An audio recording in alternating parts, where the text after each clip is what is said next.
What's going on, everyone, and welcome to another edition of Kicking It with Crowder. This is episode 87, guys. So today we will go over, we'll basically, cover the NBA playoffs so far, Western and Eastern Conference Finals matchups.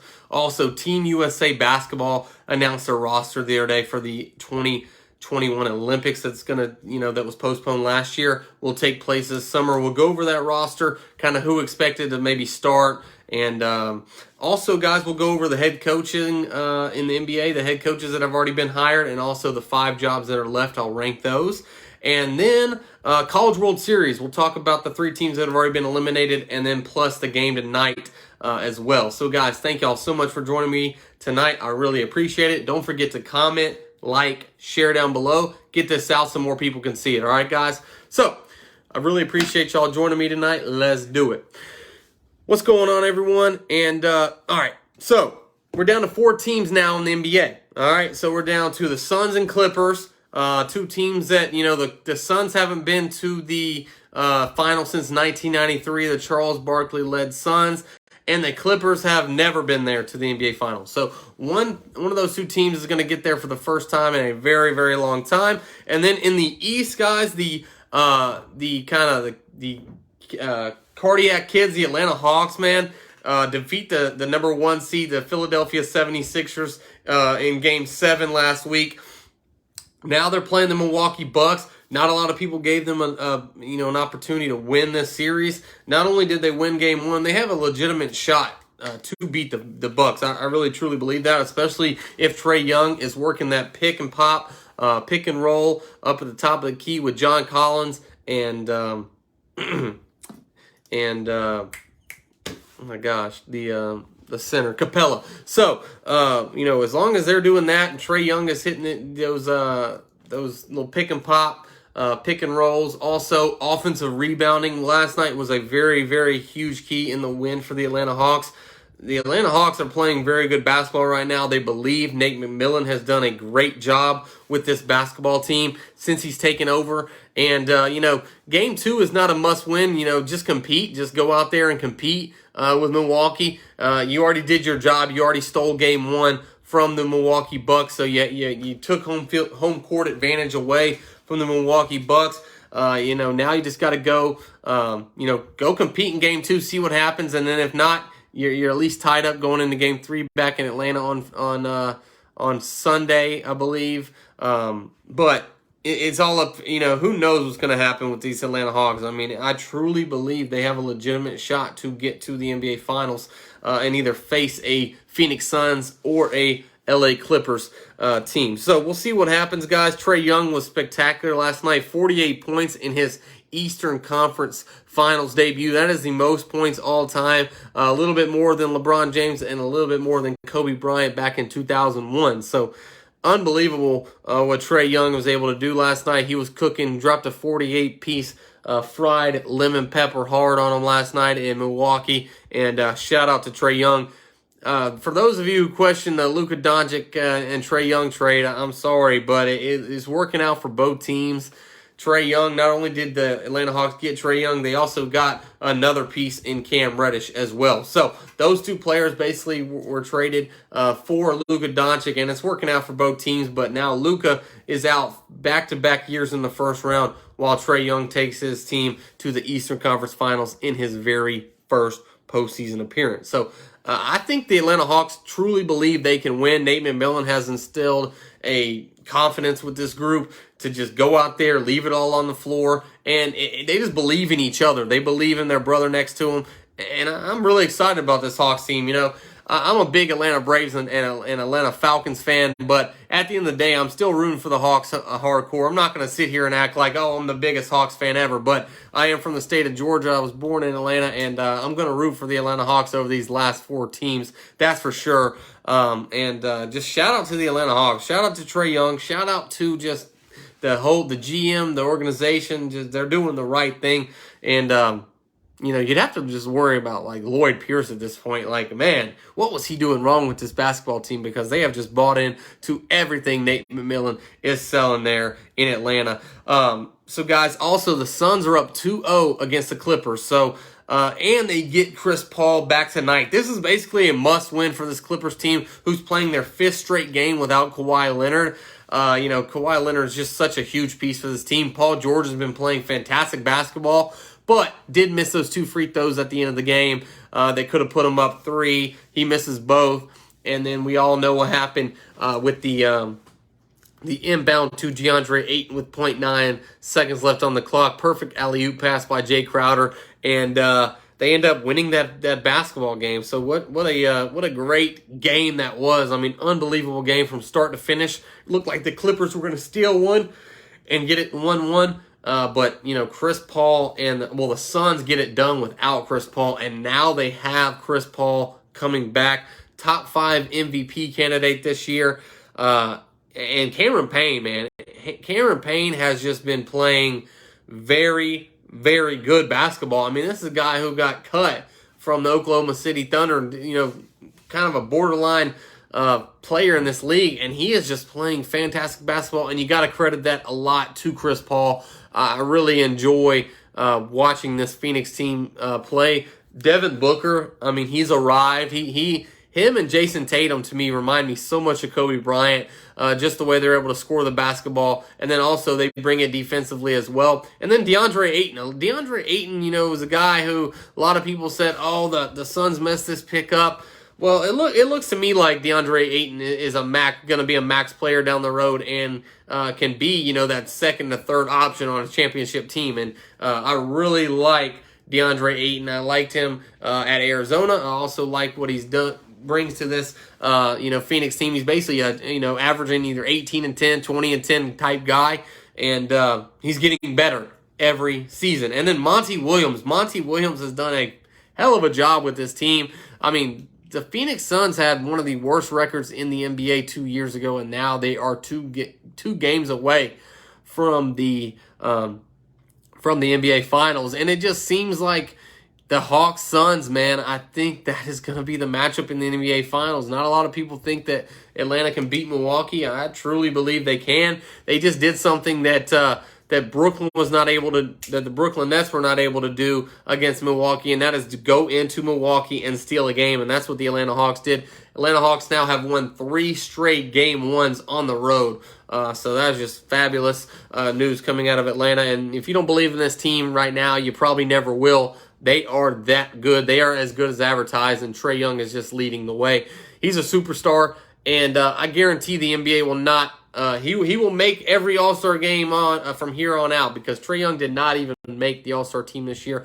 Ben Simmons made it over him. We all know that how much he struggled against the Atlanta Hawks. Great defensive player, but man, offensively, he's just kind of lost right now. And that's something I may talk about a little bit later on, where Ben Simmons may end up, because it just seems to me like the process has kind of ran its course, and I just don't know how you can bring Ben Simmons back on that contract. 4 years, $147 million deal. I mean, we'll see what happens. But Ben Simmons definitely struggled. He's a good, talented player. 6'10", point forward, can distribute the basketball, can also play good defense. But at the end of the day, he just can't shoot right now. He's got the yips or something like that. Can't shoot free throws. Can't shoot mid range. I don't even want to talk about 3-pointers. So yeah, Rob, I think that the Hawks versus Suns, that's what the matchup is everyone wants to see. I know I want to see it. I'm sure you do too. And, man, what a big game, a big performance last night from Trae Young. They are up 1-0 on Milwaukee. They will play tomorrow night. And the Phoenix Suns, guys, basically, if they win tonight, go up 3-0 on the LA Clippers without Kawhi Leonard, it's a wrap. I'm sorry. And they've won 9 straight games. So I was watching that LA Lakers series, and once the Lakers went up 2-1 in that series, and I watched that game 3, and it just looked like, man, LA was going to come back and they were going to win, and the Phoenix Suns have not lost since. Jay Crowder, what a signing that was. Got him on a 3-year, $30 million deal or 2-year, $20 million deal, something like that. They bring him in, and then also the Mikal Bridges trade on draft night a few years ago has worked out great. He's the second-team All-NBA defensive guy. Then you have Devin Booker, DeAndre Ayton, Cameron Payne. You just have all these pieces. Sarkic. I mean, you got so many pieces on this Phoenix Suns team. And Damon Jones, the GM for the Phoenix Suns, deserves a lot of credit. He, of course, played with LeBron James on some of those Cleveland Cavaliers team. It looks like he definitely knows what he's doing, winning Executive of the Year this year. So, man, shout out to Phoenix. Shout out to their GM for signing Chris Paul, Jay Crowder, and getting a team that went 8-0 in the bubble last year. They were improving, and they've just put it all together this season. So, shout out to the Phoenix Suns. Must win tonight for the Clippers. They are at home. Tyronn Lue, Ty Lue is he's a good coach. He's very good with, chess pieces, figuring out what to do, what moves to make at what time. Zubac got a lot of minutes last game, and that was good. They competed, but they were just not able to get it done. I think Paul George tonight shows up big time. He's played really, really good except for those 2 missed free throws. And then you're going to have to see guys like Terrence Mann step up. You're going to have to see Marquise Moore step up. You're going to have to see some of these other guys on this team, DeMarcus Cousins. They're going to have to put it all together tonight. They've already come back 0-2 in the first round against the Mavericks and in the second round against the Jazz, pulling off 4 straight. So, if they were able to do it for the third straight series, coming back 0-2, that'd be the first time in NBA history that has ever been done. So, it's going to be a huge game. 9 o'clock tonight, guys. Get your popcorn ready. Devin Booker has a chance to kind of go out there and get this win for the Phoenix Suns. So, we'll see what happens. I'm going to go with the Clippers in this one tonight, just based off I just don't see them going down 0-3 with the way they competed in Game 2. Game could have went either way. Paul George makes those 2 free throws. It's a different series right now. But I will take Phoenix in the series. I think Phoenix is going to get it done, get to the NBA Finals, and I've already told you I think it's going to win the East. And the Atlanta Hawks versus Suns. Let's go, Rob. We're going to have to put some money on that one. But man, what a game. Well, NBA is just so exciting right now. You don't have to see the Golden State Warriors in the finals again. You don't have to see another LeBron finals. You're going to get to see 2 teams who have probably either never won a championship or haven't won one in about 50 years. And one of these fan bases and one of these superstars is really going to build his legacy and has a you got Devin Booker, you got Chris Paul, and then you got Paul George, Kawhi Leonard, and then you got Trae Young, and then you got Giannis. One of those 2 teams, one of these 4 teams is going to win a championship, and their legacy is going to be so much improved. Look at Dirk Nowitzki. He was able to win that championship against the Miami Heat, and now he's looked upon as a different type of player. Look at Karl Malone. Look at Steve Nash. Look at Charles Barkley. These guys who were not able to win a championship, and they're looked upon differently than they should be. But it's just the nature. It's just the nature of the NBA. You have to win. You're a superstar. You have to go in there and you have to win big games. So one of these players is going to have if CP3 can win a championship for his legacy, for his resume. He's already made the most All-Star games all time without a guy making the NBA Finals. So just to get to the NBA Finals would be a huge shot in the arm for Chris Paul's career, but winning it would just, be the icing on top of the cake for Chris Paul and the Phoenix Suns. So, Hawks are for real, guys. I don't know if you knew, but the Hawks are for real. And we'll also discuss,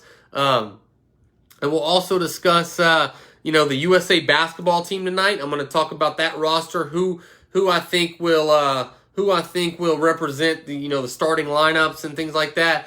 And we'll go over all the 12 players as well. No one wants to be the Georgia football team of the NBA. All talent, no titles. Ooh, shots fired. Parker, before I get on to the next subject, what would have happened if Luka went to Atlanta? Honestly, I think that Atlanta will still be in a good spot with Luka Doncic. He's a generational talent.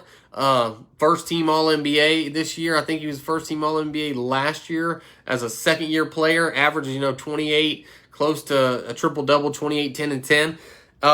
they'd still be a very good team, but it's just there's such a different team with Trae Young, and just what he brings to the city of Atlanta. I really like the trade for both teams. I love Luka Doncic. I love Trae Young, but it worked out better for the Hawks in my opinion for this trade that was done a few years ago. They're going to be compared at the hip for a long, long time, Trae Young and Luka, and they're good friends. They like each other. They root for each other, and at the end of the day, the Hawks also got Cam Reddish, and if Cam Reddish can ever figure it out, then the Hawks definitely won this trade because they ended up getting the draft. They ended up getting the Dallas Mavericks first round pick, which ended up being Cam Reddish. And he's shown flashes, man. He's shown some flashes, but hasn't been able to put it all together. Injured right now, not really a part of this playoff run. But, man, the Atlanta Hawks, what they're able to do signing Bogdanovich and signing Gallinari and trading for Clint Capella and drafting a John Collins, a Trae Young, a Cam Reddish.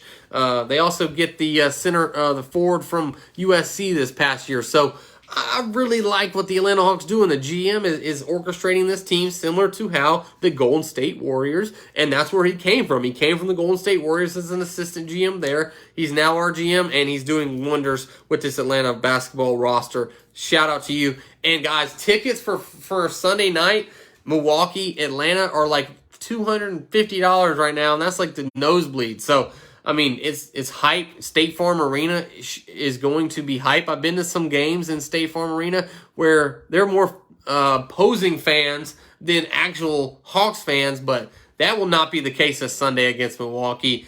And maybe they'll go up back to Atlanta up 2-0. Most likely, Milwaukee bounces back and gets game 2, and they'll go back 1-1. But man, I feel like this is a 6 or 7 game series all the way. And with the Hawks being able to win these games on the road, anything can happen. I truly believe that. So, guys, thank y'all so much for joining me tonight. We'll talk about College World Series here in a little bit. We'll also talk about the NBA coaching search. I'll rank my top 5 jobs. There's 2 positions that have been filled, so now 5 positions available. I will give you my breakdown on both of all those coaches and the rankings there. Also, who's in the College World Series, who's out, and then the USA basketball roster. So, thank you guys so much for joining me tonight. I really appreciate it. Don't forget to show me some love down below. Like this post, share it out, get it out for the people. And then also, guys, you can find me basically anywhere. I'll talk a little bit about that later on as well, Parker. Basically, guys, you can find me anywhere you get your favorite podcast, guys. I'm on Apple, I'm on Spotify, the iHeartRadio app, I'm on YouTube, I'm on Twitter, at Kick It With Chrome. Good follow, guys. Be sure to follow me on there. And then on Facebook as well, Kicking It With Crowder. This is where I get majority of my views and a lot of my interactions. So if you have not liked my Facebook page, guys, be sure to go to Kicking It With Crowder and like that page right now. So, I want to talk a little bit about the Team USA basketball roster, okay? There's a lot of names that were left off this roster, and it's hard right now because most of the time the finals will be wrapped up right now. But with what happened last year in the bubble and the season kind of being delayed a little bit, the finals has now been pushed back to July when it normally ends in June. And yes, a few players were selected that are still playing right now. Devin Booker and also Chris Middleton and Drew Holiday were also the 3 players that were selected that are still playing right now. So I want to talk a little bit about the roster. The roster, James Harden dealing with a hamstring injury. He pulls out yesterday. And this team is basically going to be led by Kevin Durant. Kevin Durant is the superstar of this team. Yes, the Brooklyn Nets were not able to get it done against Milwaukee last week, but Kevin Durant did everything he possibly could. 49 points in regulation, did not score in overtime, but got him to that point. Airballed the game winner. Yes, I know it wasn't the best shot of his career, but at the end of the day, the guy was exhausted. The guy left it all out on the court. And if you don't like Kevin Durant as a basketball player, now I understand you may not like him off the court, but man, on the court, it's hard not to like KD. KD's going to be the face of this team. You're right. He didn't finish, but he got him to that point. Hit the game time basket to get him into overtime, and then James Harden missed 2 wide open 3-pointers in overtime as well. So I mean, he definitely can finish, but he didn't finish that day. I will give you that, Parker. I will give you that. But Kevin Durant is by far the best basketball player on this Team USA. He will be the starting small forward on this team. No LeBron James.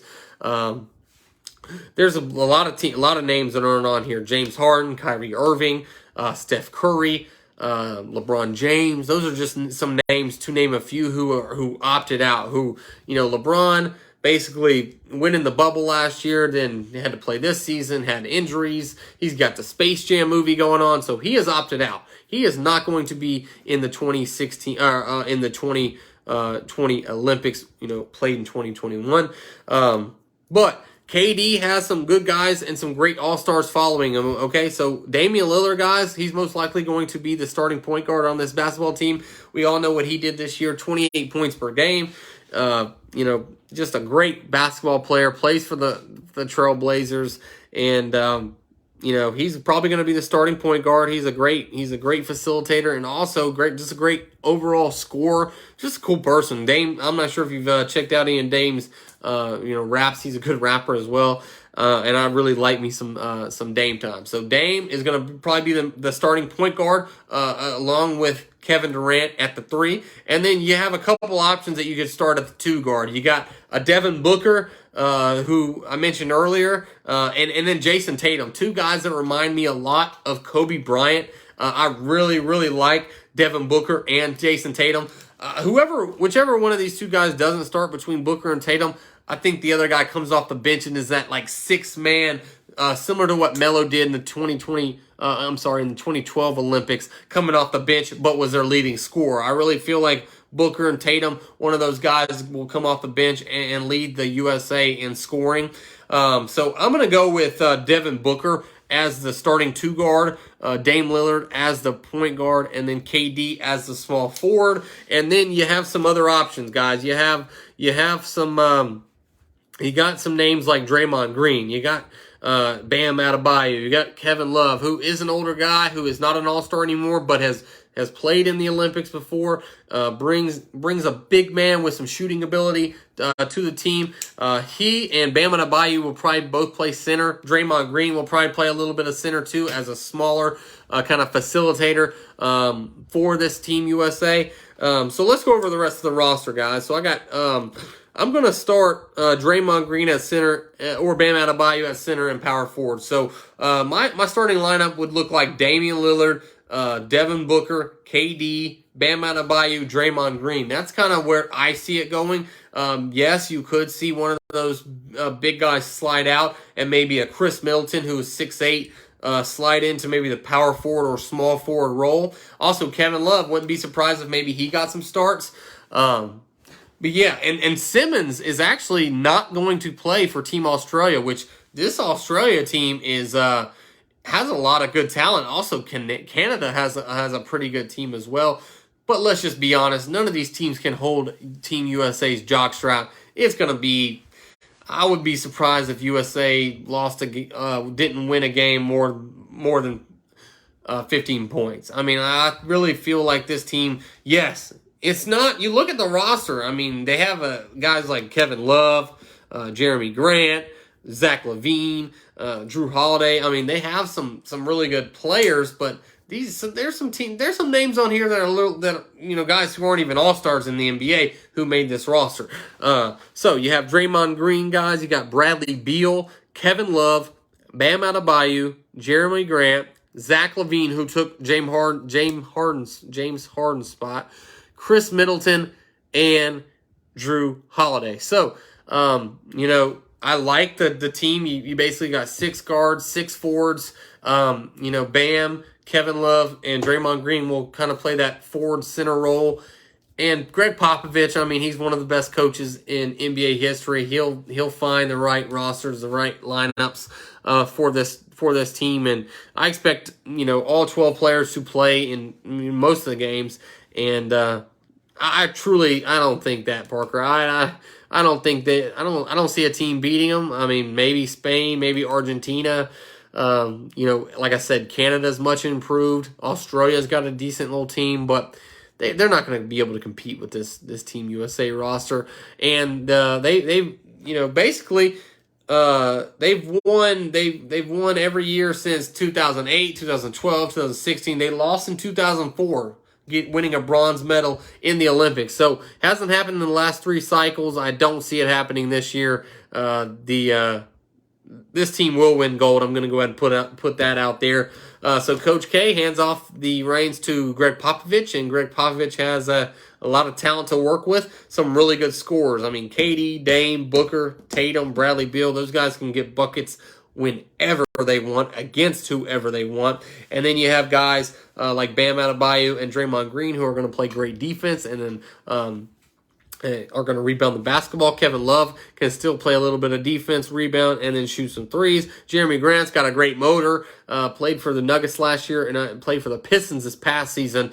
He is a high motor guy. Probably get 15 minutes a game or so. Then you got Zach LaVine, who, plays for the Chicago Bulls. He's done a heck of a job. He's a much improved player. Chris Middleton, another all-star right beside Giannis in Milwaukee. Andrew Holiday, probably the best defensive player in the backcourt for this USA team. So that's your Team USA basketball 2020 Olympic team, but it's going to be played in 2021. Similar to how the European Championships in soccer, it's the 2020 Euros, even though it's in 2021 because of COVID last year. So that is your NBA men's basketball team, guys. And then now I want to talk a little bit about the NBA coaches going on right now. What's going on in the league? What jobs are available? Who has been hired? What names to watch out for? So NBA head coaches, guys, we had 7 openings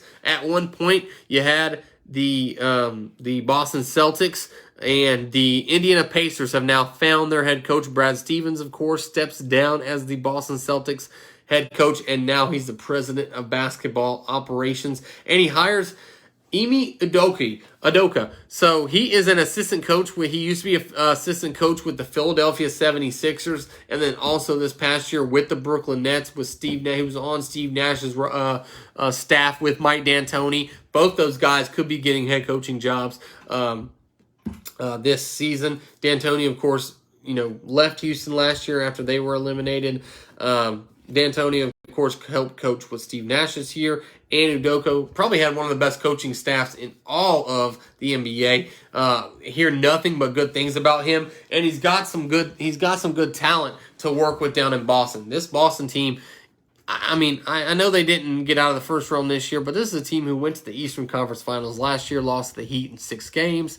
They have a true tandem with Jaylen Brown and Jason Tatum. I'm just so happy for these guys to get a new coach and to kind of move forward with this organization. These 2 guys are the faces of the franchise. They trade Kemba Walker and the 16th overall pick to Oklahoma City for Al Horford and another big man. And, at the end of the day, this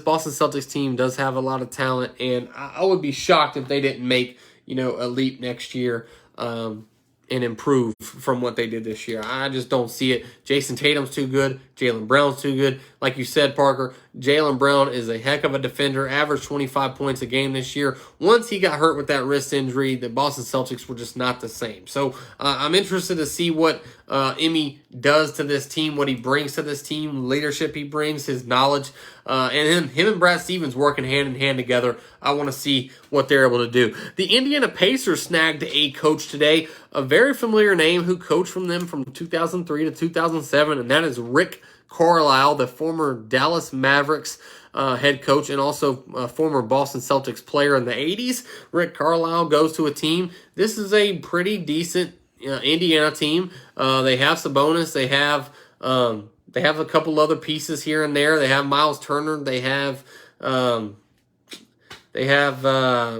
he got hurt. TJ Warren. They have him. He was hurt this year. And they have some talent on this roster. So Rick Carlisle and the Indiana Pacers, if they could just make the playoffs next year and maybe win a first-round matchup, I think that's, good for the Indiana Pacers because, they're not a big market. They're not going to sign, these big free agents or anything like that. So they're going to have to draft really well. And Rick Carlisle will do a hell of a job with the Indiana Pacers. And I'm glad he landed back on his feet because he's a good coach.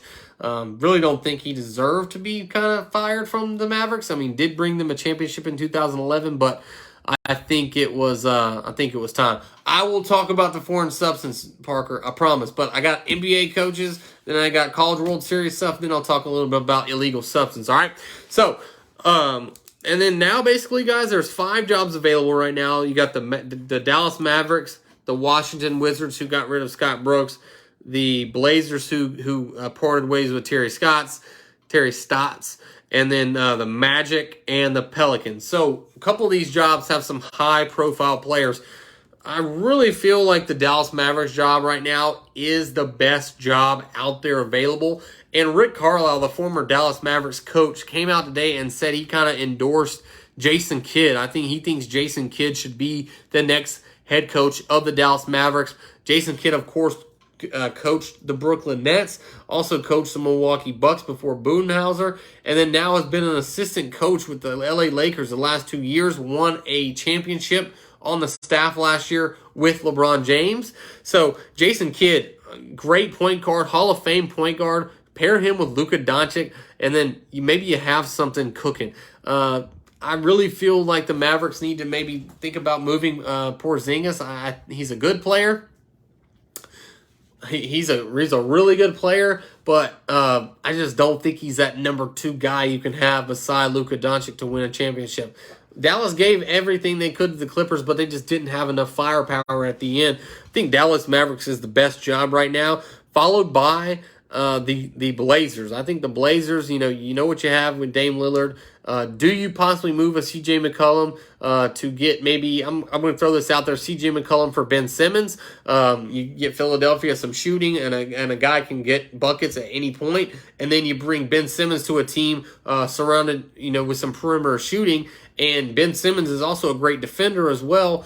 He can maybe give Damian Lillard that partner in the backcourt that could maybe work in the future. I've heard that. I kind of like that move. C.J. McCollum for Ben Simmons and maybe some first-round picks or something like that. We'll see what happens. But the Blazers is my number 2 job. The 2 names to look out for there, Becky Hammon, the assistant coach for the San Antonio Spurs, and Chauncey Billups. I think Chauncey Billups, his name was being floated around as a GM a few years ago. He is now on that Clipper staff this year, and he's definitely played a big role in helping Ty Lue this season. So I think Chauncey Billups will be named the Blazers head coach when it's all said and done. Mike D'Antoni is also up for the Blazers job. One of those 3 people, Becky Hammon, of course, being a woman, will get the job in Portland. Chauncey Billups, Mike D'Antoni, or Becky Hammon, one of those 3 will be the head coach. And then this is a job that I think is a lot better than a lot of people think, and that is the Pelicans. You got Zion Williamson, you have Jackson Hayes, you have some young talent, Brandon Ingram. I think Lonzo, his contract's running up. Lonzo Ball, of course, is what I'm talking about. But I really like this Pelicans young roster. I mean, they're young. I don't think they didn't give Stan Van Gundy a real chance. Only had 1 year with this group. Went 31-41. Of course, missed the playoffs. And Zion Williamson, I mean, he averaged 27, 7, and 9 this year or something like that. I mean, the guy is one of my favorite players in all the league. I can't wait to watch what he does next year in his 3rd year in the NBA.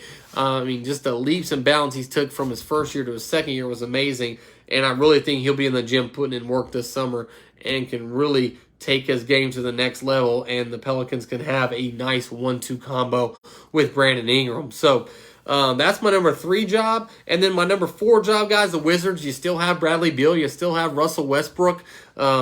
Scott Brooks, of course, made the playoffs this year, was not able to get it done in the playoffs versus the versus the Philadelphia 76ers. Did win a game, though. But Russell Westbrook and Bradley Beal, that's a nice little tandem. We'll see what else they can do next year. But that's my number 4 job. And then my number 5 job, I ain't gonna lie, the Magic, I don't know too much about their roster. I know they traded Aaron Gordon, they traded Vucevic. They're kind of rebuilding. They're starting over from scratch. So probably gonna get a guy who probably gonna get an up and coming coach who maybe wants to get his first opportunity to coach an NBA team. So that's my 1 through 5 rankings right now of the jobs that are available right now at this moment in the NBA, guys. So tell me what you think there. And then we're going to talk about the College World Series, guys. College World Series. So we started with Vandy, NC State, Mississippi State, Texas, Virginia, Arizona, Tennessee, and Stanford. And 2 teams have already been eliminated, going over to Arizona and Tennessee. Man, it sucks to be Tennessee. They just can't. They were the number 3 seed. Look, a lot of people thought they may be the favorite to win the College World Series this year.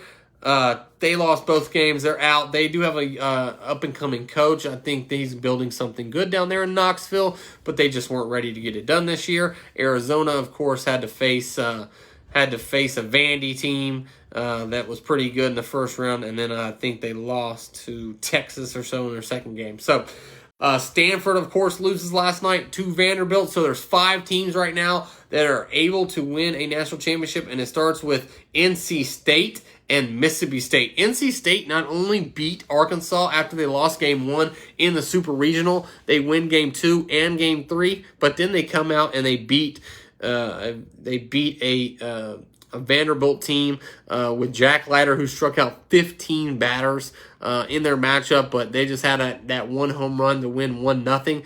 NC State is for real. They are legit. Any team that goes into Arkansas and takes 2 out of 3 from the Razorbacks, the number 1 overall seed, is legit. And Sam Highfield, their pitcher, man, he pitched absolute gem the other night against Vanderbilt, so shout out to him. Mississippi State, of course, comes back last night against Virginia and wins that game. So Mississippi State and NC State are in the driver's seat right now, but anything can happen.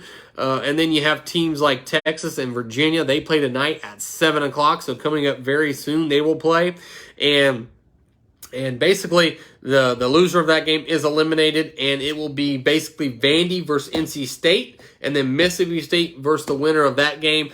Vandy has to beat NC State twice to go to the final, and then Texas or Virginia will have to beat Mississippi State twice to get into that championship round, which will be, I think, next Monday. So right now, I know Vanderbilt was a lot of people's pick because they're just very good in the College World Series. But right now, I mean, the Cinderella right now, if you want to call it that, NC State, I'm kind of rooting for them, man. The ACC team, you got Virginia and NC State in the ACC. You got Vandy and Mississippi State in the SEC. And then you got the lone Big 12 team in the Texas Longhorns. So we'll see what happens, guys. That's my update so far in the College World Series.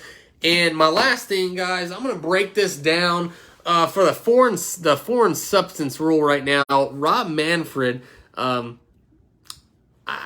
don't understand what the deal is with making this change mid-season. Why didn't you just wait till the end of the season and then maybe try to use some kind of substance or some kind of thing that can be used for every team or every pitcher can use and not give every team an advantage? Because I'm telling you, you got these guys throwing 100 miles an hour. They don't have a grip on the baseball. Who knows where that ball is going? Also, you're going to see some injuries. Tyler Glasnow went down with a UCL injury, blamed it on the grip. Basically saying he went dry, no substances were used. He had been using sunscreen all season.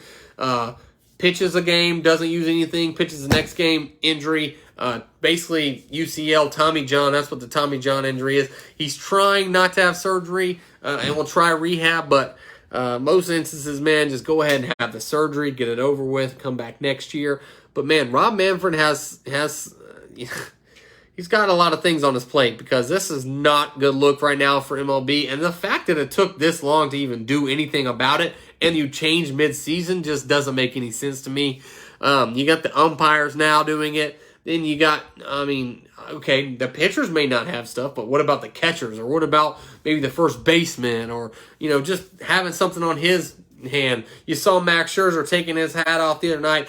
He gets checked 3 times on the mound. He's basically, just rubbing his hair, trying to get grip on the baseball, and he gets checked 3 times. Him and Joe Girardi get into it, and you got players taking off their pants. I mean, you got taking off their belts. It's just unreal right now. And also, I think the Major League Baseball does need to put a limit on how many times a manager can challenge if the pitcher is having any types of substance, because Joe Girardi did it 3 times to Max Scherzer in 6 innings the other day. I think that's a little bit too much. I would like maybe a 1 or 2 time check rule for the MLB. I'm not sure why Rob Manfred hasn't implemented something like that, but it's definitely a weird scenario. These pitchers now are basically coming out and saying, hey, I think I'm going to get injured, or I have no grip on the baseball. Please help me. And it's just a bad look. I think everyone needs to be on the same playing field.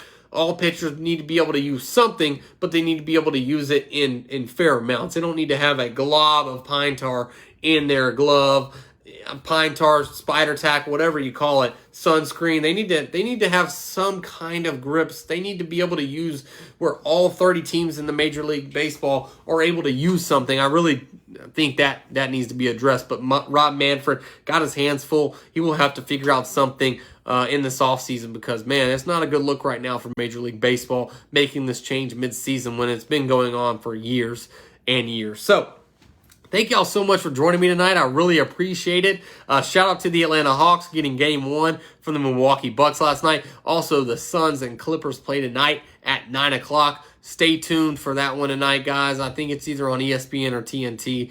And just can't wait till the NBA Finals, guys. If you missed the earlier episode, rewind it back. Check out my College World Series talk, my USA basketball talk, and all that other good stuff, guys. So, hey, thank y'all so much for joining me tonight. I really appreciate it. Don't forget, you can find me anywhere you get your podcast. Spotify, Apple, the iHeartRadio app. I'm basically anywhere, guys. Rob, thank you so much for everything, brother, like always. And I am out. Let's go.